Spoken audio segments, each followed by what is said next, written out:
नमस्कार साथियों। नवरात्रा से पहले घर से निकाल दें यह 7 चीज़ें, वरना नाराज हो जाएंगी माँ दुर्गा और आपको कर देंगी कंगाल। अभी जान लीजिए वो 7 चीज़ें कौन सी हैं जो नवरात्रा से पहले घर से निकालनी है। ये सभी जानने के लिए आज के वीडियो को बिना स्किप किए हुए लास्ट तक ज़रूर देखें। पंचांग के अनुसार 15 सितंबर से शारदीय नवरात्रि शुरू हो रही है। इस साल शारदीय नवरात्रि पर माता रानी हाथी पर सवार होकर आ रही हैं। माना जाता है कि हाथी पर सवार होकर आना शुभ होता है और आने वाले साल में खुशियां लेकर आता है। नवरात्रि के मौके पर घर की विशेष साफ सफाई की जाती है और ख़ास तैयारियां भी होती हैं। ऐसे में कुछ चीज़ों को घर से निकालना भी अच्छा माना जाता है। कहते हैं इन चीज़ों को घर से ना निकालने पर ये नकारात्मकता लाती हैं और त्योहार में अशुभ साबित होती हैं। यूँ तो माँ अम्बे हर पल अपने भक्तों का ख्याल रखती हैं, लेकिन नवरात्रि के दिनों में माता रानी की पूजा विशेष फलदायी होती है। इस दौरान पूजा का लाभ भी जल्दी मिलता है। इसका कारण यह है कि माँ दुर्गा नवरात्रि के दौरान पृथ्वी पर निवास करती हैं और अपने भक्तों की मनोकामनाओं को सुनती हैं। कहा जाता है कि नवरात्रि के पावन दिनों में जहाँ जहाँ माता रानी की मूर्ति या तस्वीर सजाकर पूजा होती है, उन सभी जगहों पर माँ अम्बे निवास करती है और अपने भक्तों की पूजा प्रत्यक्ष स्वीकार करती है। इसलिए माँ दुर्गा की कृपा पाने के लिए नवरात्रि को बहुत ही पावन माना जाता है।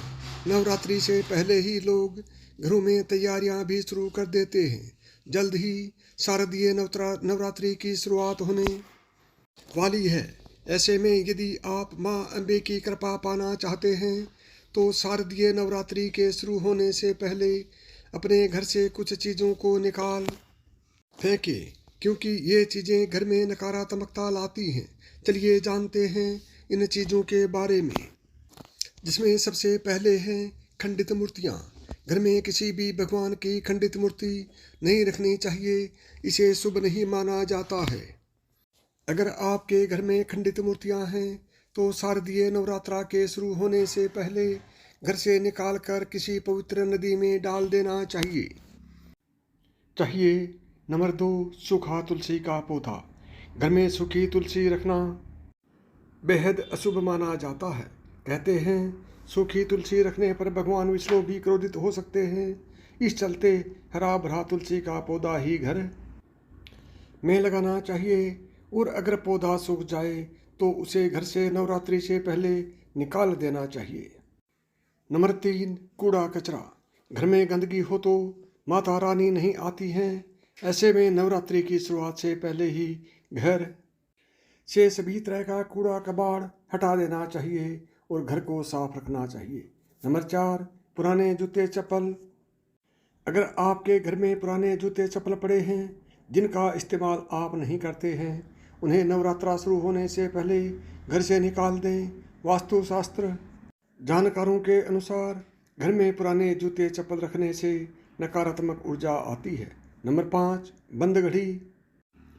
घर में बंद घड़ी रखने से परिवार के लोगों की तरक्की रुक जाती है और घर में नकारात्मकता बढ़ जाती है। इसलिए घर में बंद पड़ी घड़ी और अन्य फालतू सामान को नवरात्रि शुरू होने से पहले हटा दें। नंबर 6, कटी फटी धार्मिक पुस्तकें। वास्तुशास्त्र के अनुसार घर में कभी भी कटी फटी धार्मिक पुस्तकें नहीं रखनी चाहिए। यदि कोई धार्मिक पुस्तक फट गई है तो उसे नवरात्रि से पहले बहते जल में प्रवाहित कर दें और नई खरीद लें। नंबर 7, टूटा हुआ कांच या फिर इससे बनी चीज़ें रखने से घर में नकारात्मक ऊर्जा आकर्षित होती है, जिसके कारण आर्थिक स्थिति कमज़ोर होने लगती है।